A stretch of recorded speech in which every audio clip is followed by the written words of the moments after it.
Le patrimoine entre conservation et ouverture au public, c'était le thème d'Itinéraire B le mois dernier. Nous l'évoquons aujourd'hui avec la réouverture, demain, du château de Valençay, fleuron du tourisme en Berry. L'édifice s'est refait une beauté et tout le parcours de visite a été revu.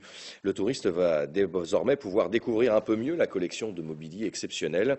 Des audioguides pour les enfants sont aussi disponibles et puis d'autres surprises attendent également les visiteurs. En avant-première, Philippe Rioux a testé le parcours. Avec plus de 96 000 entrées chaque année, le parc et le château de Valençay est de loin le site qui attire le plus de visiteurs dans l'Indre.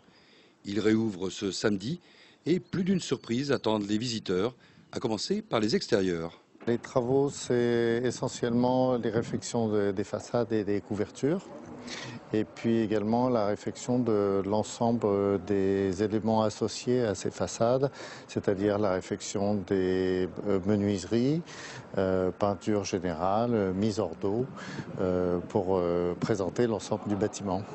Une fois le porche franchi, la nouvelle galerie Renaissance attire tout de suite l'œil, un gros chantier très technique. C'était des travaux de confortation et en particulier de reprise des piliers de la galerie. Et ces piliers ont donc été démontés et donc l'ensemble de la galerie a été mise sur étai, sur cintre, de façon à pouvoir remplacer les pierres de ces piliers.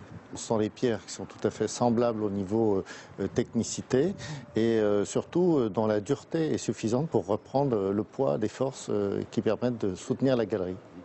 Et les surprises ne s'arrêtent pas là. À l'intérieur, les fidèles risquent d'être quelque peu surpris par le nouveau circuit de visite.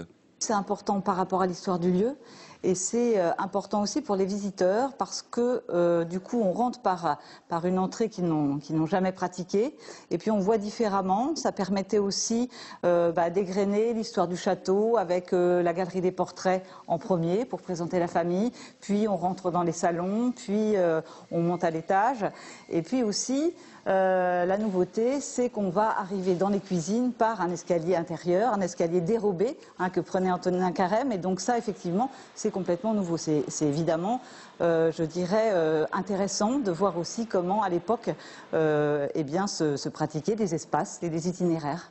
Au chapitre des nouveautés, des audiophones pour adultes et enfants, mais surtout l'apparition de pupitres, dont certains sont tactiles. Ça reprend en fait, je dirais, les matières principales, essentielles et tout à fait caractéristiques de Valençay. Donc ça permet aussi aux visiteurs de le toucher, tout simplement. Donc c'est vraiment tactile. Ça a un côté tactile qui peut plaire aux grands comme aux plus jeunes.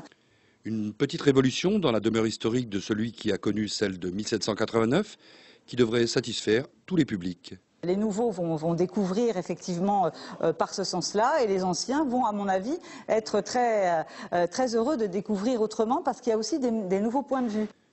Une demeure à découvrir ou à redécouvrir, sans oublier bien sûr pour les enfants d'aller saluer Léon.